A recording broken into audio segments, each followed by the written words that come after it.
Hello humans, it's just Martine, and it's time for a Dollar Tree haul with a little twist. I feel like my channel is pretty well known for these Dollar Tree book hauls that I do, and they're really fun and I love doing them. But then it takes me a long time to get around to reading the books. Sometimes you never hear back about the books, etc. So this time I thought, let's do something fun. Let's haul a couple books from the Dollar Tree. Let's read them in this vlog so that I'll haul them and read them in the same video. So I have, I think, 4 books here that I hauled in one specific trip. You're just gonna have to trust me on that. Several months ago, and make sure you stay tuned to the end of the video to see not only how I rated all the books from the Dollar Tree, but also how much money I saved. I'm like sitting here on the ground. I just finished See All the Stars. It's, I can't put into words this book. The author really held on to all the details until the last moment, and that made this so compulsively readable to me. I had hints of what might have been happening, but maybe other people figured it all out before. I mean, all the information was there. The author just deliberately didn't spell it out, right? But I read this between last night and this morning. I have other things higher on my priority reading list, but like I could not put this down. And for like the last third of the book, it just felt like there was a heavy rock sitting on my chest. This was so good. 1, it was really, really well written. 2, the author really kept the tension up the entire time. She didn't let it drop for a second. It was a hard read the whole way through. It's a story about teenagers who mess up. You know, life is hard. It's specifically about this group of friends who's led by this really narcissistic girl. It's dual timeline then and now. It's hard to explain like what reading this feels like. It's also a senior year story, like finishing high school, graduation story, but it's just like 300 pages of aching, knowing that there's pain there. Some of these teenagers made decisions I'm not sure all of them were believable. It's not like there was anything in here that no teenager has ever done before, and that made it believable. It was just so much for teenagers. Lots of trigger warnings in here. Like, I can't give you a synopsis of this book. It's just like this girl is going through her senior year. She's lost all her friends. You don't know why. She's not telling you, and I really loved it. For reference, the copyright for this is 2018. And the original price is $18.99. Also, did I mention that I have a friend who's already read this? She saw it, she couldn't believe it was from the Dollar Tree. The next book was What You Left Me by Bridget Morrissey, which was originally $10.99, and the copyright 2018. I overall had a pretty good time with this, and I ended up giving it 3.5 stars. This is a book about this girl who is graduating from high school, and at her graduation ceremony, she's sitting alphabetically, so she sits next to this guy named Martin, who she's never ever met before in her high school career. They strike up a conversation during the ceremony, and she agrees to go to his party later that night. Well, she shows up to the party, and he isn't there. He's actually in the hospital in a coma because he and his best friend were drinking while driving on the way home from graduation and got in this huge car wreck. So this story follows the girl as she's trying to find out what's going to happen to Martin, and all of a sudden he starts like appearing in her dreams and stuff. She starts becoming friends with his friends as she's struggling to try and get to know him, and having this feeling simultaneously of grief and concern for him, but also realizing that, you know, she wasn't part of this person's life before, and all of a sudden she is. So I really loved that discussion. The ending surprised me quite a bit. One thing that I did not like was the way that this flipped between the perspectives, not because it was not okay for me to have both perspectives in it, but because of the way that the perspectives were written. The only indication that we got that we were switching perspectives was that it would do like one of these like ... things, and then we'd switch perspectives, and it would do that like sometimes several times on a page, right?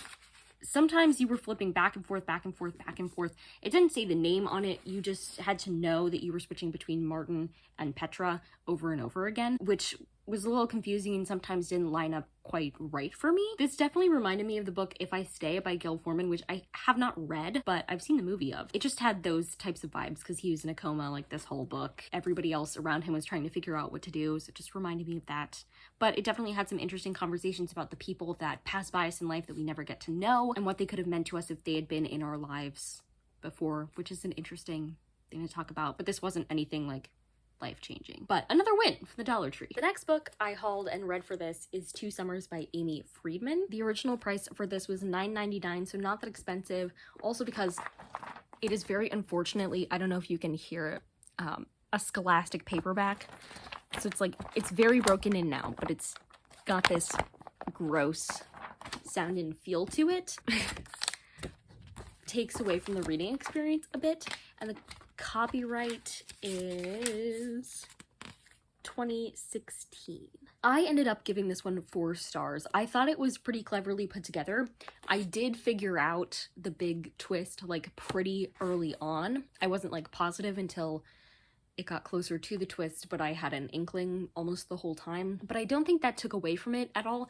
If anything, it was almost kind of like I could see all the building foreshadowing and stuff, which was really interesting. This is a story about a girl named Summer and the summer that she has. And basically it starts, she's headed to France to spend time with her dad. Her parents are divorced. Her dad has lived in France for a while. He's a really popular painter, and she's going to spend the summer in the south of France with him at his house there. And she is at the airport ready to leave, and she gets a call from an unknown number, and she goes, should I answer it? Should I not? Then the story splits into 2. In one of the timelines, she answers the call and she ends up staying at home for the summer. And in the other, she does not answer the call and she goes to France. It all comes together in the end. The epilogue is written to the point where it could be about either timeline, like it's not specified, which is super cool. There are definitely parallels made in all of them, but it was just so interesting to read how the author would take this thing that you were like, there's no way this is going to exist in the other summer, and like weave it in. And it's interesting to see how different the characters' feelings were to be in the same situation but in 2 slightly different ways and contexts, which was really just fascinating. And so for a YA contemporary, this was like, yes, I was so excited. I'd like forgotten the idea of it, or like it wasn't clear from the back how it was going to play out exactly. So I read the prologue and then I was like, what? And then it said part 1 and I was like, oh my gosh, because the prologue ends on and, as if it's going to say, and I picked up the phone, or and I did this, did that, but waits until the next part, I don't answer the call. And so it, like in this part, you're on the one timeline. I'm probably explaining this terribly, but it was so good. I'm hesitant about whether or not I want to keep this in my collection because it is just so like poorly made, but I could tell immediately as I started reading it, I was like, this is a Scholastic paperback. And I even used that phrase with like my sister and my dad, and they all knew what I meant by a Scholastic paperback, so they're notorious. It feels a bit better now that I've like fully cracked the spine at all places, but this was a really fun one. And for $1.25, was it $1.25 or $1? I forget. For such a cheap price, definitely worth it, because even though this would only retail for $9.99, because it's so poorly made, I feel like $9.99 for this is quite a bit, even though the story was great. As a side note, like side tangent, somebody was asking my mom the other day, like, it's great that she saves all this money by shopping for books at the Dollar Tree, but like, are they actually good books? And I think where I'm sitting with that is, they're good books in as much as any book you pick up might be a good book. You could easily pay full price for a book and it still be a terrible book. In the same way, you could also pick up a cheap book and it still be a great book.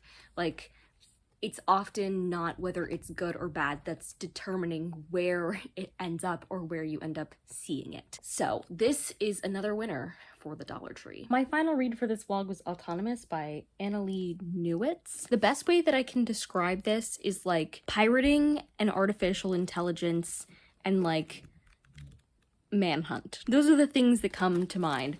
It's told from a couple different perspectives, and it's a story about this drug pirate named Jack, and she recently put a drug out on the street where she like reverse engineered a popular drug and then made her own and sold it for way cheaper, because the like pharmaceutical economy in this is a huge focus and really terrible, kind of like real life. Then there started to be all these terrible side effects. She's on the run and also trying to find a cure, while this buddy cop drama is playing out on the other perspective between this robot and his or her partner. The interesting thing about Paladin, the robot, is the discussions on gender that we get throughout the book.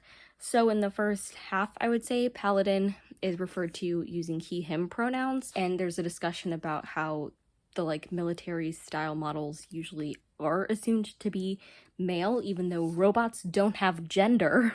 and that's emphasized over and over again. But then about halfway through, Paladin switches to using she, her pronouns because of the relationship she strikes up with her partner, because he seems uncomfortable about the idea of her being referred to with guy pronouns, and it's a whole thing.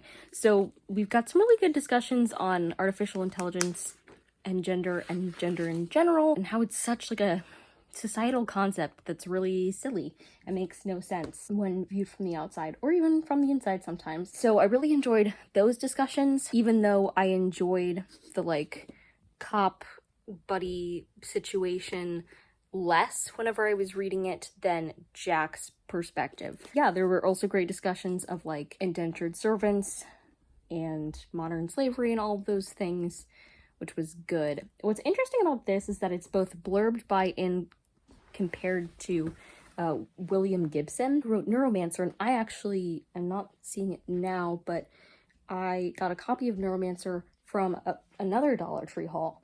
So that's interesting. This was compared to Neuromancer, but for artificial intelligence. The copyright for this is 2017, and it was originally sold for $25.99, so an absolute steal.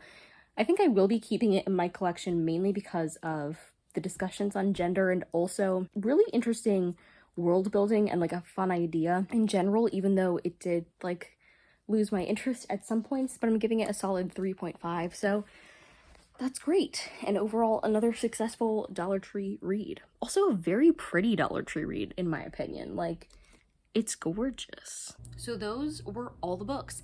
And in total, all of their prices added up to about $65. So I saved about 60 bucks on this haul, which is great because I enjoyed these books. So win, win, win, win, win, win, win. If you like this video, go ahead and give it a big thumbs up and comment down below which of these seems most interesting to you, and subscribe for more reading, writing, and college lifestyle content. And until next time, bye humans, bye!